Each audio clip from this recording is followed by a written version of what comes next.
ഗുങ്കുളുമ എന്ന് പറഞ്ഞാൽ നിങ്ങൾക്ക് മനസ്സിലായില്ല. അതേപോലെയാണ് ശ്രദ്ധിച്ചിരിക്കുക. ഈ കൊച്ചിനെ ശ്രദ്ധിച്ചിരിക്കുക എന്ന് പറഞ്ഞാൽ എന്താണ്? സീരിയസ് ആയിട്ടിരിക്കുക എന്നാണ് വിചാരിച്ചുകൊണ്ടിരിക്കുന്നത്. നിങ്ങൾ ഞാൻ പറയുന്ന കാര്യങ്ങൾ കേട്ടാൽ കേട്ടുകൊണ്ടിരിക്കുകയാണ്. നിങ്ങളുടെ മനസ്സ് ഞാൻ പറയുന്ന കാര്യങ്ങൾ കേട്ടാൽ ശ്രദ്ധിച്ചിരിക്കുക. ഈ മനസ്സിരുത്തി പഠിക്കണം എന്ന് പറയുന്നത് അമ്മമാരെപ്പോഴും പറയും, മനസ്സിൽ പറയുന്നു. അവൻ്റെ മനസ്സ് എവിടെയാണെന്ന് അവൻ അറിഞ്ഞൂടാ.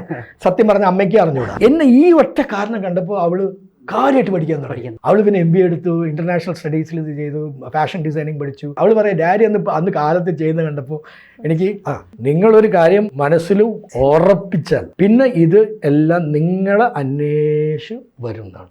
മനസ്സാണ് എല്ലാം. What you think you become എന്ന് ബുദ്ധൻ പറഞ്ഞിട്ടുണ്ട്. പക്ഷേ ഞാനിപ്പോൾ ആകെ കൺഫ്യൂസ്ഡ് ആണ്. ഞാൻ 2 പുസ്തകം വായിച്ചു പോയി.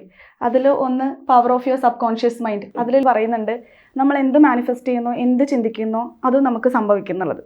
പിന്നെ അത് ഞാൻ ഫോളോ ചെയ്ത് കുറച്ച് നാൾ കഴിഞ്ഞപ്പോഴാണ് പവർ ഓഫ് നൗ വായിച്ചത്, എക്കാർട്ട് ടോളയുടെ. അതിൽ പറയുന്നത് നമ്മൾ എപ്പോഴും ഒരേ കാര്യം തന്നെ ചിന്തിച്ചുകൊണ്ടിരുന്നാൽ അത് നടക്കില്ല, അത് ഇഗ്നോർ ചെയ്താൽ മാത്രമേ അത് നടക്കുള്ളൂ. ശരിക്കും എന്താണ് ഈ മനസ്സ്? അത് എവിടെയാണ് കൊണ്ടുവച്ചിരിക്കുന്നത്?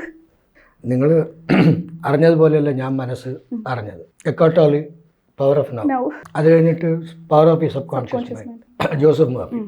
ഞാൻ ഇതൊക്കെ പഠിച്ചിട്ടല്ല ഈ ലോകത്ത് വന്നത്. ഞാൻ അറിഞ്ഞറിയോ ഊളമ്പാറയിൽ മെൻ്റൽ ഹോസ്പിറ്റലിൽ ഒരു 10-15 കൊല്ലം സമയം കിട്ടുമെല്ലാം പോകും. എന്നുവെച്ചാൽ ആഴ്ചയിൽ അറ്റ്ലീസ്റ്റ് ഒരു 4 പ്രാവശ്യം പോകും, കാലത്ത് നേരത്ത് പോകും. അങ്ങനെയായിരുന്നു. ഞാൻ ട്രിവാൻഡ്രത്തുള്ളപ്പോൾ I start my day there. കാലത്ത് ഒരു 6:30 പോകും. അപ്പോൾ അവിടെ വെച്ച് ആദ്യമൊന്നും വലിയ പിടുത്തൊന്നും കിട്ടിയില്ല. ഞാൻ ആദ്യം അവർക്ക് ഹെൽപ്പ്, കാരണം ഡിസ്കാർഡഡ് ആണല്ലോ mental patients, discarded by the family and society. അപ്പോൾ അവർക്കൊരു ഫ്രണ്ട്ലി ആയിട്ട് ഒരാൾ വേണം, അന്വേഷിക്കാൻ ഒരാളിരിക്കട്ടെ എന്ന് പറഞ്ഞിട്ടാണ് ഞാൻ ആക്ച്വലി പോയത്. ആദ്യം വിചാരിച്ച് കുറച്ച് ദിവസം പോയിട്ട് നിർത്താമെന്ന്, പിന്നെ നിർത്താൻ പറ്റില്ല. അവിടെ പോയപ്പോഴാണ് എനിക്ക് മനസ്സെന്നുള്ള സാധനത്തിൻ്റെ വാല്യൂ മനസ്സിലായത്. കാരണം മനസ്സ് നഷ്ടപ്പെട്ട് കഴിഞ്ഞാൽ ഇതായിപ്പോവും. ഇപ്പം നാളെ ഞാൻ വലിയ ആളായിക്കോട്ടെ, വലിയ സംഭവം ആയിക്കോട്ടെ, മനസ്സ് നഷ്ടപ്പെട്ടാൽ അതിനെക്കാട്ടിലും നല്ലത് മരിക്കുന്നതാണ്. കാരണം മനസ്സ് നഷ്ടപ്പെട്ട വട്ടായി പോകുമെന്ന് പറഞ്ഞു കഴിഞ്ഞാൽ നമുക്ക് നമ്മളാരാന്ന് അറിയുന്നില്ല, കുടുംബത്തിന് നമ്മളെ വേണ്ട, ആർക്കും നമ്മളെ വേണ്ടാന്ന് വരുമ്പോൾ അത് ഭയങ്കര നഷ്ടമാണെന്ന് എനിക്ക് മനസ്സിലാക്കി. അറിഞ്ഞതല്ല, മനസ്സിലാക്കി. ഞാനിപ്പോൾ പറയുമ്പോൾ നിങ്ങൾ ചിലപ്പോൾ അറിയും, അങ്ങനെ ഞാൻ മനസ്സിലാക്കി അതിൻ്റെ കാര്യം, അതിൻ്റെ ഗൗരവം മനസ്സിലാക്കി. അപ്പോൾ അങ്ങനെ അപ്പോൾ മനസ്സെന്നുള്ളത് ഇത്രയും പവർഫുള്ളാണെന്നുള്ളതും ഞാൻ മനസ്സിലാക്കി. നഷ്ടപ്പെട്ട വട്ടപൂജയാവണമെങ്കിൽ അപ്പോൾ അത് കറക്റ്റായിട്ട് യൂട്ടിലൈസ് ചെയ്താലും അപ്പോൾ ഭയങ്കര ആവണമെന്നൊക്കെ ഞാൻ ആലോചിച്ചു. അത്രയ്ക്ക് വിചാരിച്ചിട്ടില്ല. സൈക്യാട്രിയിലൊന്നും ഇൻവോൾവ് അല്ല, ട്രീറ്റ്മെൻറ്റിലൊന്നും ഇൻവോൾവ് അല്ല. എന്നാലും അവിടെ ആൾക്കാരായിട്ട് ഡീൽ ചെയ്യാൻ തുടങ്ങി. അങ്ങനെയാണ് ഞാൻ മനസ്സിനെ പറ്റി അന്വേഷിക്കാൻ തുടങ്ങിയത്. ഇവർ മാത്രമൊന്നുമല്ല, ലോകത്ത് ഇഷ്ടം പോലെ ബുക്കുകളുണ്ട്.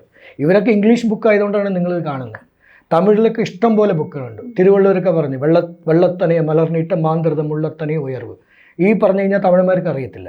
ഈ തമിഴന്മാർക്ക് അറിയില്ല. തിരുവള്ളുവർ അറിയാലോ, കന്യാകുമാരിയിൽ വലിയ സ്റ്റാച്ചു വെച്ചിരിക്കുന്നത്. മനസ്സിനെ പറ്റി തന്നെ അദ്ദേഹം ഒരു വലിയ ഇത് എഴുതിയിട്ടുണ്ട്.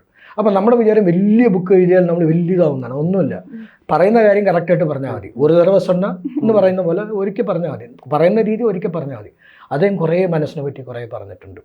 ആക്കം മദർവിനായി ചെല്ലും, അസൈവില ഊക്കമുടയാൻ ഉഴയും. അപ്പോൾ നിങ്ങൾ വിചാരിക്കും ഞാനിതെന്താ പറഞ്ഞതെന്ന്, എന്തോ ഒരു സംഭവം റിലവൻ്റ് അല്ല എന്ന് വിചാരിക്കും. ആർക്കും അത്യാവശ്യമുള്ളൊരു കാര്യമാണ്. വളരെ കാഷ്വലായിട്ട് ആക്കം മദർവിനായി ചെല്ലും, അസൈവില ഊക്കമുടയാൻ ഉഴയും എന്ന് പറഞ്ഞു. അപ്പോൾ നമ്മൾ വിചാരിക്കും നമ്മളിത് തമിഴായിട്ട് വാല്യൂ ഉണ്ടെങ്കിൽ നമ്മൾ അതിൻ്റെ അകത്ത് കയറി നോക്കണ്ടേ. അപ്പം ഞാൻ മോസ്റ്റ് വാല്യുബിൾ ആയിട്ടാണ് ഇത് കണ്ടത്. അതിൽ പറയുന്നത് എന്താണെന്ന് വെച്ചിട്ടുണ്ടെങ്കിൽ മനസ്സിനെ പറ്റി അദ്ദേഹം പറയുന്നത് ആക്കെന്ന് വെച്ചാൽ നിങ്ങൾ അന്വേഷിക്കുന്ന ഏത് കാര്യവും എന്താണ്, നിങ്ങൾ അന്വേഷിക്കുന്ന ഏത് കാര്യവും, നിങ്ങൾ അന്വേഷിക്കുന്നതല്ല ഞാൻ അന്വേഷിക്കുന്നത്. എൻ്റെ പ്രായത്തിനനുസരിച്ച് ഞാൻ അന്വേഷിക്കുന്ന കാര്യങ്ങൾ വേറെ ആയിരിക്കും. ചിലവർ പൊളിറ്റിക്കൽ സക്സസ്, ചിലവർ ബിസിനസ് സക്സസ്, ചിലവർ എൻ്റെ ജീവിതത്തിൽ സക്സസ്, ഒരു ബാലൻസ്ഡ് ലൈഫ്, ഇങ്ങനെയൊക്കെ ആയിരിക്കും ആൾക്കാർ പ്രതീക്ഷിക്കുന്നത്. ആക്കെന്ന് വെച്ചാൽ നിങ്ങൾ ഈ അന്വേഷിക്കുന്നതിൻ്റെ പേരകത്ത് ആക്കെന്ന് വെച്ചാൽ ഉണ്ടാക്കുക, ought to create that particular thing. ആക്കം അതറിവിനായി ചെല്ലും എന്ന് വെച്ചാൽ അത് നിങ്ങളെ അന്വേഷിച്ച് വരും, അല്ലാതെ നിങ്ങൾ പോകണ്ടെന്ന്. നിങ്ങളൊരു കാര്യം മനസ്സിൽ ഉറപ്പിച്ച് ഇരുന്ന് കഴിഞ്ഞാൽ, ഉറപ്പിച്ചാൽ പിന്നെ ഇത് എല്ലാം നിങ്ങളെ അന്വേഷിച്ച് വരും എന്നാണ്.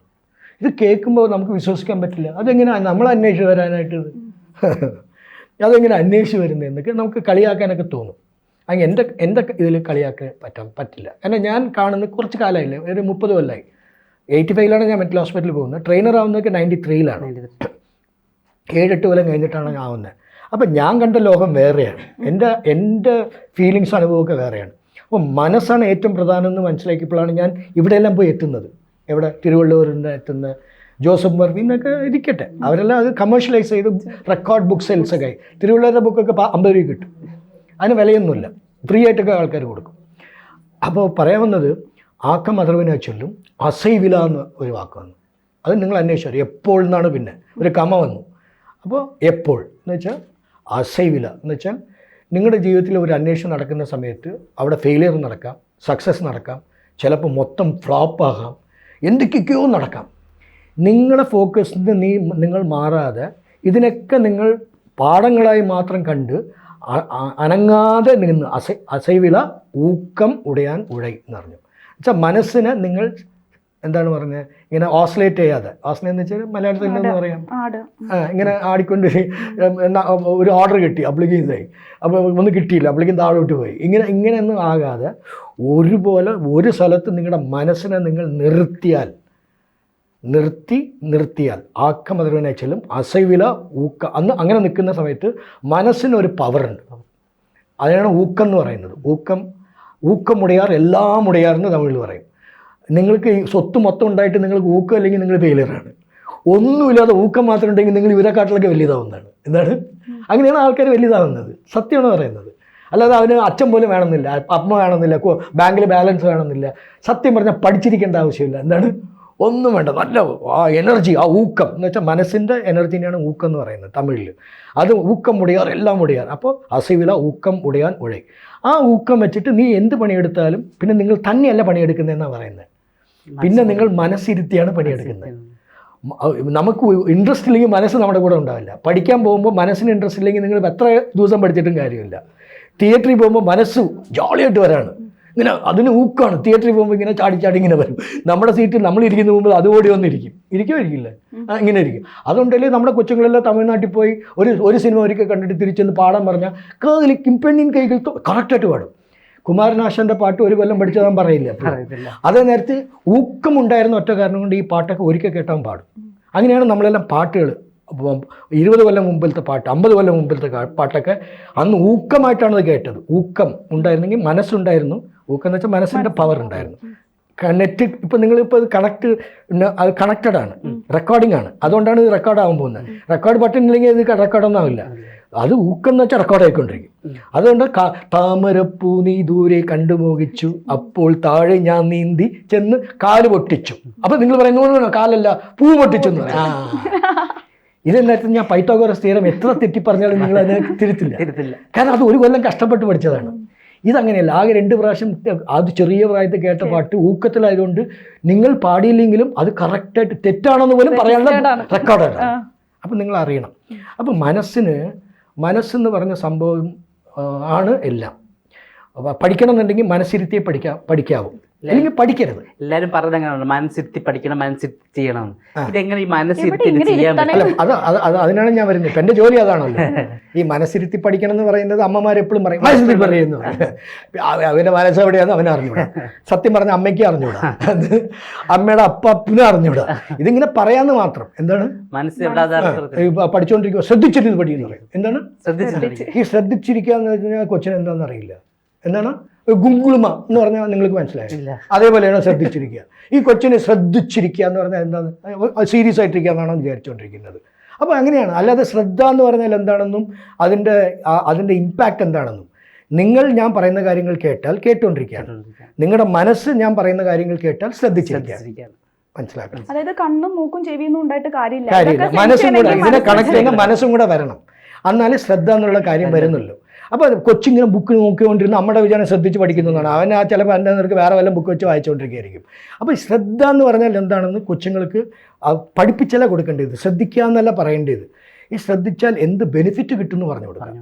എന്താണ് ബെനിഫിറ്റ്? നീ ഇത്ര കഷ്ടപ്പെട്ട് പഠിക്കുമ്പോൾ നീ ഇങ്ങനെ ചെയ്താൽ നിനക്ക് ഇത് പെട്ടെന്ന് അകത്തോട്ട് പോകുമെന്ന് പറഞ്ഞു കഴിഞ്ഞാൽ ആ ടെക്നിക്ക് പഠിപ്പിക്കുക. എന്താണ് നമ്മൾ പഠിക്കാൻ പഠിപ്പിക്കില്ല, പിന്നെ 20 കൊല്ലം പഠിപ്പിക്കും. എത്ര കൊല്ലം പഠിപ്പിക്കും? അച്ഛൻ്റെ അത്ര പൈസയും വേസ്റ്റ്, അവൻ കെട്ടിയ ടൈം വേസ്റ്റ്, അവൻ്റെ ഷൂവും വേസ്റ്റ്, അവൻ്റെ യൂണിഫോം എല്ലാം വേസ്റ്റാണ്. കാരണം പഠിച്ച കൊച്ചിനെ നമ്മൾ പഠിപ്പിക്കേണ്ട. കാരണം അതെല്ലാം പഠിച്ചോളൂ. പഠിക്കാത്ത കുട്ടികളെ നിങ്ങൾ പഠിപ്പിച്ചിട്ടും കാര്യമില്ല. ചില കുട്ടികൾ ഭാഗ്യം കൊണ്ട് അവർക്ക് പഠിക്കാൻ അറിയാം, പഠിപ്പിച്ചു കൊടുത്തല്ല. ചിലപ്പോൾ അച്ഛനെ കണ്ടോ അമ്മയെ കണ്ടോ അമ്മയുടെ ശ്രദ്ധയ്ക്ക് ഈ കൊച്ചുങ്ങളൊന്നും അമ്മ പറയുന്ന കാര്യങ്ങളെല്ലാം പഠിക്കുന്നത്. പറയുന്നതിന് 7 മാർക്കേ ഉള്ളൂ, കാണുന്നതിനും 93 മാർക്കാണ്.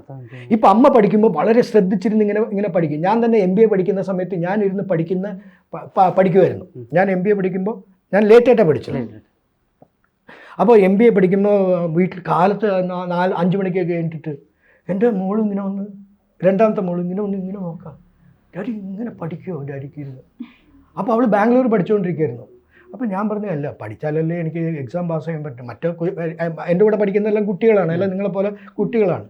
അപ്പോൾ ക്ലാസ്സിൽ പോയ ടീച്ചറാണെന്നിട്ട് എല്ലാവരും എനിക്കും. പിന്നെ ഞാൻ പറയില്ലല്ലോ ഞാനും സ്റ്റുഡൻ്റ് ആയിട്ട് അങ്ങനെയായിരുന്നു പഠിച്ചത്. ഡിസ്റ്റൻസ് എഡ്യൂക്കേഷനിലാണ് പഠിച്ചത്. അപ്പോൾ പറയാൻ വന്നത് ഞാൻ കാലത്തിരുന്ന് എഴുതി പഠിക്കും. കാരണം കുറേ കാലം എഴുതാത്തതുകൊണ്ട് എഴുതാൻ പറ്റുന്നില്ല. അപ്പോൾ എഴുതിയൊക്കെ പഠിക്കും. ഇതെന്ത് പറ്റുമെന്ന് വെച്ചാൽ അതുവരെയ്ക്കും എൻ്റെ രണ്ടാമത്തെ മോള് ശ്രദ്ധിക്കാതെയാണ് ഇരുന്നത് പഠിക്കുമ്പോൾ. എന്നെ ഈ ഒറ്റ കാരണം കണ്ടപ്പോൾ അവൾ കാര്യമായിട്ട് പഠിക്കാൻ തുടങ്ങി. അവൾ പിന്നെ MBA എടുത്തു, ഇൻ്റർനാഷണൽ സ്റ്റഡീസിൽ ഇത് ചെയ്തു, ഫാഷൻ ഡിസൈനിങ് പഠിച്ചു, എല്ലാം. അവൾ പറയാം, ഡാഡി അന്ന് കാലത്ത് ചെയ്യുന്നത് കണ്ടപ്പോൾ എനിക്ക് you can only lead people by example. വെറുതെ ഒരു എക്സാമ്പിൾ പറഞ്ഞു എന്ന് മാത്രമേ ഉള്ളൂ. നമ്മൾ മൈൻഡിൻ്റെ ഏരിയയിലാണ് നിൽക്കുന്നത്. അപ്പം മനസ്സ് എന്ന് പറയുന്നത് എവിടെയാണെന്ന് പറയാൻ പറ്റത്തില്ല. എല്ലാവരും ചോദിക്കും, മനസ്സ് എന്ന് പറയുന്നത് ഒരു ഇൻഫിനിറ്റിയാണ്. പലർക്കും അതിനെ പല രീതിയിൽ പറയാൻ പറ്റും. ഇപ്പം ഞാൻ പറയുന്ന രീതി തെറ്റാന്ന് പലർക്കും പറയാം, തെറ്റൊന്നുമില്ല.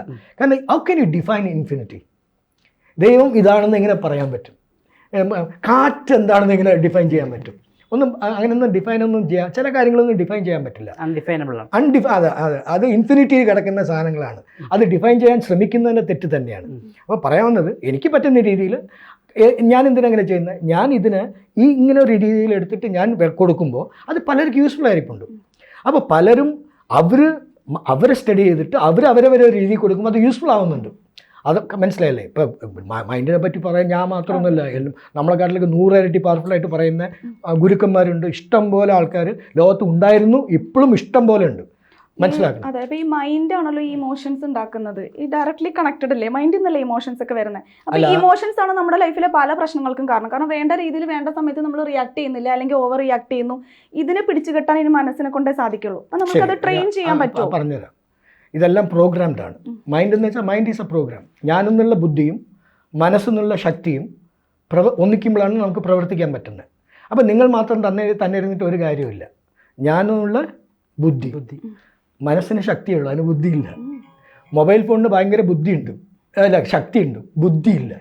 അങ്ങനെ അത് വെച്ചിട്ട് നിങ്ങൾക്ക് ഡാമേജ് ചെയ്യാം. നിങ്ങൾ കമ്മീഷണറിന് മെസ്സേജ് അയച്ചാൽ മതി, പോടാന്ന് പറഞ്ഞിട്ട് 10 മിനിറ്റ് കൊണ്ട് ഇവിടെ പോലീസുകാർ ഇവിടെ ചുറ്റും എന്ന് പറഞ്ഞു കഴിഞ്ഞാൽ, മൊബൈലിന് ഭയങ്കര 5G എന്നൊക്കെ പറഞ്ഞാൽ പിന്നെ പറയണ്ട. എന്ന് പറഞ്ഞാൽ ഭയങ്കരമാണ്. അങ്ങനെ എക്ക് നമ്മൾ ബുദ്ധി ഉണ്ടെന്ന് പറയണ്ട, അതിന് ശക്തിയാണത്. ബുദ്ധി നമുക്കാണ്. എനെ എങ്ങനെ യൂസ് ചെയ്യണമെന്ന് അറിയുന്ന ആൾ നമ്മളാണ്. അതിനെ വെച്ചിട്ട് നമുക്ക് നാശം ഉണ്ടാക്കാം. മനസ്സിലാക്കണം. അപ്പോൾ വെറുതെ പറ്റി അധികം എനിക്ക് പറയാൻ അറിയില്ല. എനിക്കറിയാം, ഞാൻ IT ഫീൽഡിൽ അധികം വർക്ക് ചെയ്യുന്ന എന്നിട്ട് ഞാൻ പറയാണ്. അപ്പോൾ ഈ ഞാനെന്നുള്ള ബുദ്ധിയും മനസ്സെന്നുള്ള ശക്തിയും ഒന്നിക്കുമ്പോഴാണ് പ്രവർത്തിക്കുന്നത്. ഇതിൻ്റെ അകത്ത് തന്നെ മനസ്സിനെ നമ്മൾ ഓൾറെഡി പ്രോഗ്രാം ചെയ്ത് കഴിഞ്ഞു.